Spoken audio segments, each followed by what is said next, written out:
Welcome aboard. My name is Shaurya, and you're listening to a brand new episode of the Aviation Files, the best podcast for all aviation enthusiasts. Today we will discuss Russian flights returning to the U.S., Korean Air increasing A380 usage to LA, Starlux planning new U.S. routes, Air India's response to Pakistani air closure, and a man shot at Toronto Airport. Without further ado, let's begin.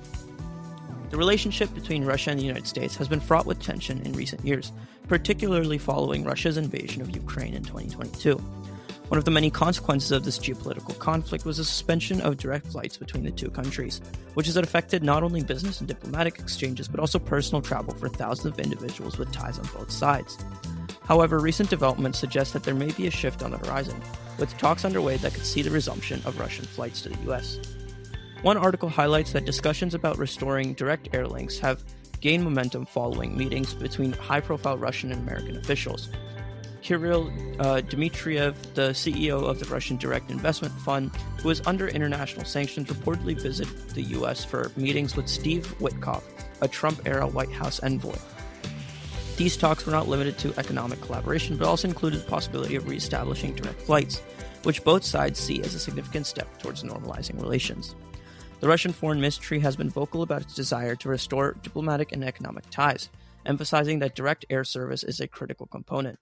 They argue that American businesses are eager to return to the Russian market and that facilitating travel would benefit both nations.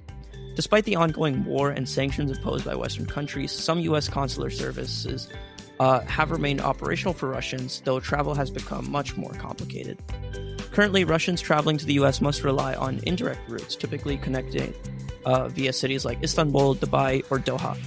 Major international carriers such as Turkish Airlines, Emirates, and Qatar Airways have been crucial links, offering hundreds of weekly flights that connect Russian cities to the rest of the world.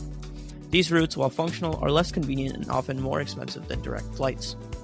Another source notes that the European Union and other Western nations have maintained strict bans on Russian flights, extending these restrictions to third country airlines involved in Russian aviation. This has further isolated Russia from much of the global air travel network. However, the ongoing dialogue between Russian and American officials signals a possible thaw, at least in the area of civil aviation. Restoring direct flights would not only ease travel for thousands of people, but could also serve as a symbolic gesture of renewed engagement between the two countries. It would mark a significant step in reconnecting the US and Russia, potentially paving the way for broader diplomatic discussions in the future. While challenges remain, including ongoing security concerns about the broader geopolitical climate, the resumption of Russian flights to the U.S. would be a noteworthy development in the complex relationship between the two nations. Next, Korean Air, South Korea's largest airline, has announced a significant increase in its Airbus A380 flights between Seoul Incheon International Airport and Los Angeles International Airport.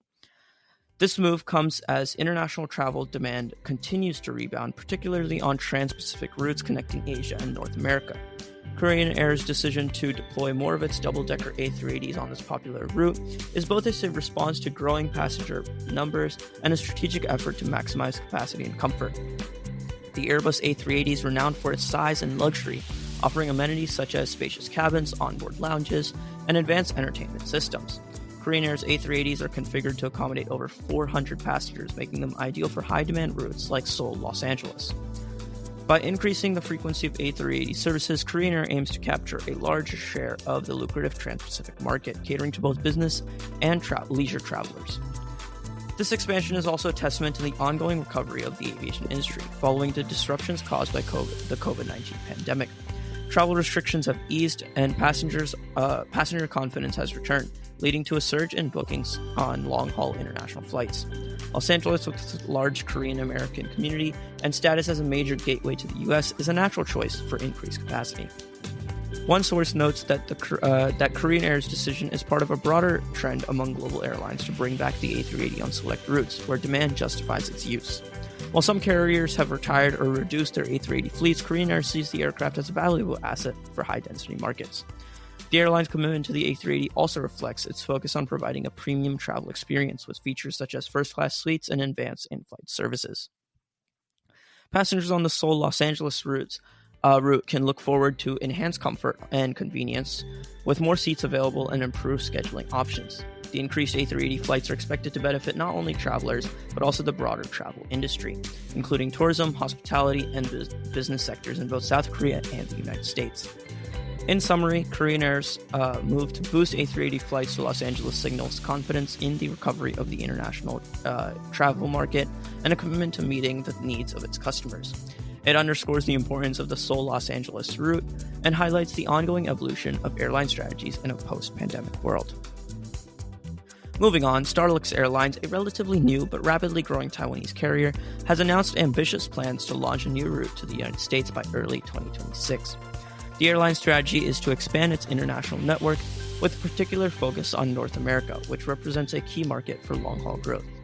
Founded in 2016, Starlux has quickly established itself as a premium airline, known for its luxurious cabins, attentive service, and modern fleet. The airline currently operates flights between Taipei and several major destinations, including Los Angeles, which was its first U.S. route. Building on the success of this service, Starlux is now eyeing further expansion with plans to add another U.S. city to its network. Cities such as San Francisco, Seattle, or New York could be under consideration, given their large Taiwanese communities and strong business ties to Asia. The new route is expected to be operated by Starlux state-of-the-art Airbus A350 aircraft, which offer advanced technology, fuel efficiency, and superior passenger experience.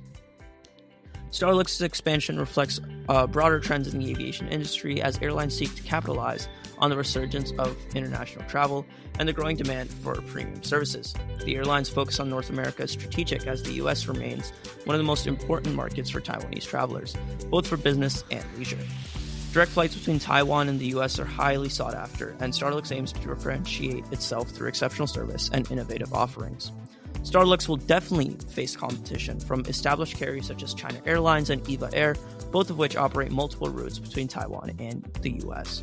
However, Starlux's emphasis on luxury and customer experience positions it well to attract discerning travelers looking for something different. In addition to expanding its route network, Starlux is investing in new aircraft and enhanced in-flight amenities, signaling its long-term commitment to growth and excellence. The airline's plans for a new U.S. route by 2026 are part of a broader vision to become a leading player in the global aviation market, offering travelers more choices and higher standards of service.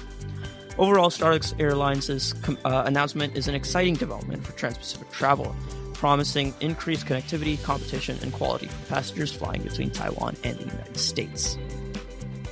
Now, in light of recent events, Air India, India's national carrier, has been forced to divert its US-bound flights due to the sudden closure of Pakistani airspace.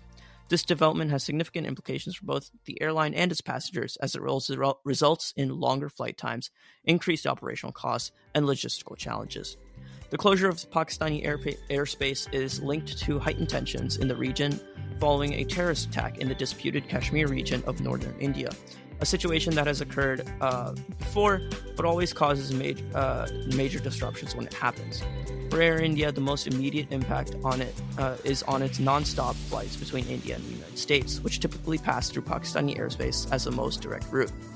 With this corridor now closed, Air India must reroute its flights, adding up to 4 hours to the journey in some cases. This forced detour means that aircraft must take longer, more circuitous paths, often flying south over the Arabian Sea and then westward, bypassing Pakistan entirely. The result is not only longer flight times for passengers, but also increased fuel consumption, higher crew costs, and greater wear on aircraft. These additional expenses come at a time when airlines are already grappling with the rising fuel prices and lingering effects of the COVID-19 pandemic. One article notes that Air India is not alone in facing these challenges. Other airlines operating in the region are also affected, though Air India's extensive U.S. network makes it particularly vulnerable. The airline has had to adjust its schedules, inform passengers of delays, and coordinate with air traffic control authorities in multiple countries to ensure safe and efficient operations. For passengers, the closure of Pakistani airspace means longer travel times, potential missed connections, and increased fatigue.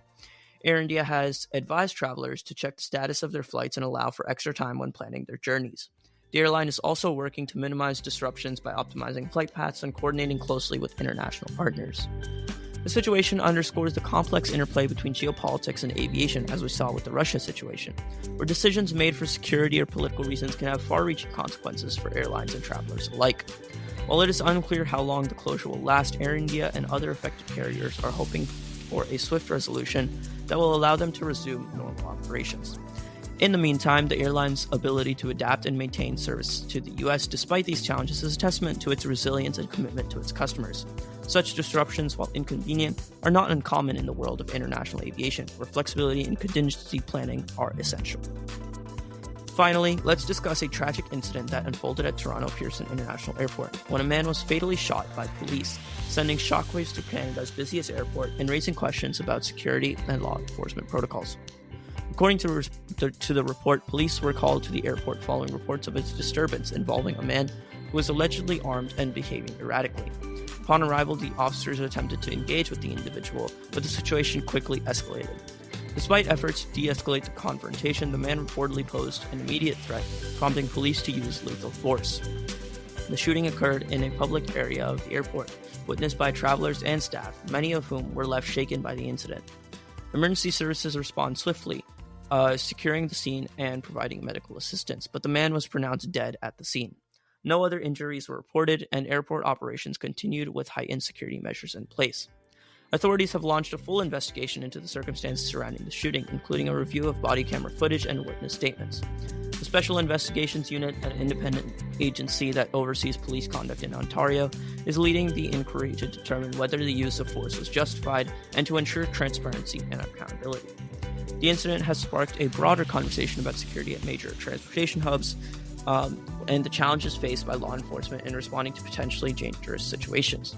While airports are generally considered safe, the presence of large crowds and the need for rapid response to threats makes them a complex environment for police. Many travelers experience delays and disruptions as a result of the increased security presence. Airport authorities have reassured the public that safety remains their top priority and that they are working closely with law enforcement to review protocols and prevent similar incidents in the future. In summary, the fatal shooting at Toronto Pearson International Airport is a sobering reminder of the challenges faced by police in maintaining security in high-risk environments. The ongoing investigation will be closely watched, and its findings may lead to changes in how such incidents are handled in the future. This event emphasizes the importance of transparency, accountability, and continued vigilance to ensure the safety of all who pass through Canada's busiest airport. That's all for today. Thank you so much for tuning in, and I hope you enjoyed the episode. As always, please support the Aviation Files however you can. Until next time.